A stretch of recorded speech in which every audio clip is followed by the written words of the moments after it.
मैल में बांजनी रानी का जलनावे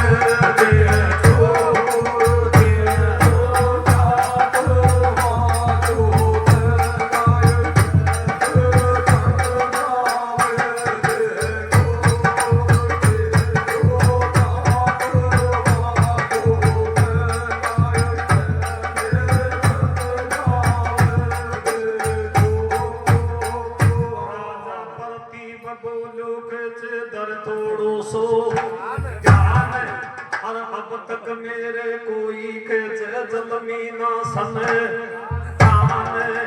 हर कूड़ो वेरो मेरे पर कर लो की बगे वान जे मेरो बचन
तेरी इच्छा से तो तनया का हिसाब से और उस तीनों नंदों के संगम के ऊपर मेरा उद्धार करने का समय आएगा, तब वो माता अपने को तुम्हारे को जल में जल जलना पड़ेगा। जल में जल जलने के बाद में मेरे गर्भ से जाकर के तुम्हारा जन्म, ऐसा गंगा वादा कर लेती है। वाचु वसु जाकर के और जो तीनों नंदों का संगम के ऊपर जाकर के अपनी भक्ति तपस्या करना शुरू कर देते हैं। उधर जो अक्षनापुर के अंदर एक प्रतीप नाम का राजा, बहुत बड़ा सत्यवादी धर्मात्मा राजा था, लेकिन समय गुजरता जाता था। राजा की उम्र 102 साल की हो चुकी थी, लेकिन राजा के कोई संतान की प्राप्ति नहीं।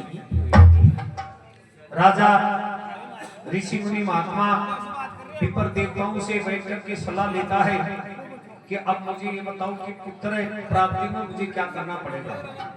बोलो राजा, कोई रास्ता हो जा, आदमी की 10 द्वार बंद हो जाते हैं, तब आदमी को भगवान का शरण लेना पड़ता है और उस प्रभु का नाम की माला फेरनी।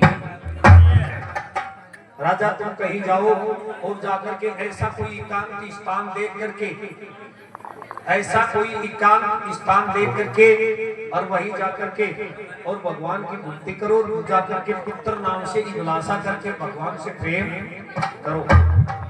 राजा ये सोच करके और अक्षनापुर को छोड़ देता है। अक्षनापुर को छोड़ करके राजा प्रतीप और जब पुत्र अभिलाषा में फंस करके और चलता हुआ और पहाड़ों के बीच में जाता है, एक सुंदर स्थान को देख करके पहाड़ों के बीच में, और वहीं जाकर के पुत्र नाम का और यज्ञ चालू करता है। यज्ञ चालू करके राजा अपनी समाधि लगा करके भक्ति करना शुरू कर देता।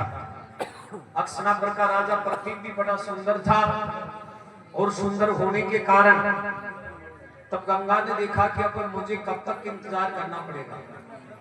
गंगा भी ही इसी चक्कर के अंदर भ्रमत होकर के चक्कर काट रही थी। उसी जगह चली जाती है कि जो राजा अपनी भक्ति पुत्र नाम का यज्ञ करके राजा प्रतीप जंगल में बैठा हुआ तपस्या कर रहा था। तब राजा के आ भाव को देख करके और गंगा विचलित होती है और विचलित होकर के और एक राजा प्रतीप से गंगा कहती तो क्या कह रही थी, किस प्रकार से राजा प्रतीप बैठा बैठा गंगा की बात सुन रहा था।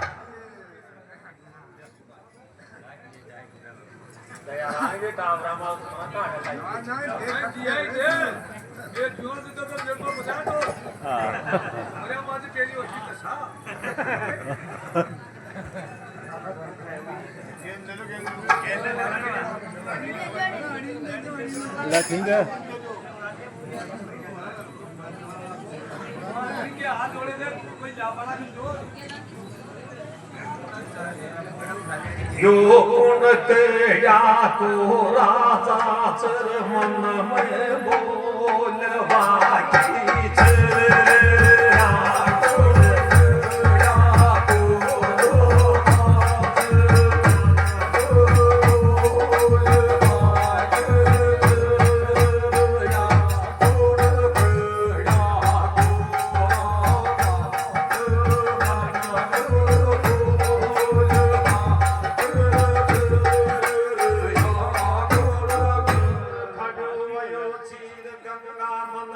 बोलवाई सोचती अरे राजा तपदाई बैठो सूरज गयो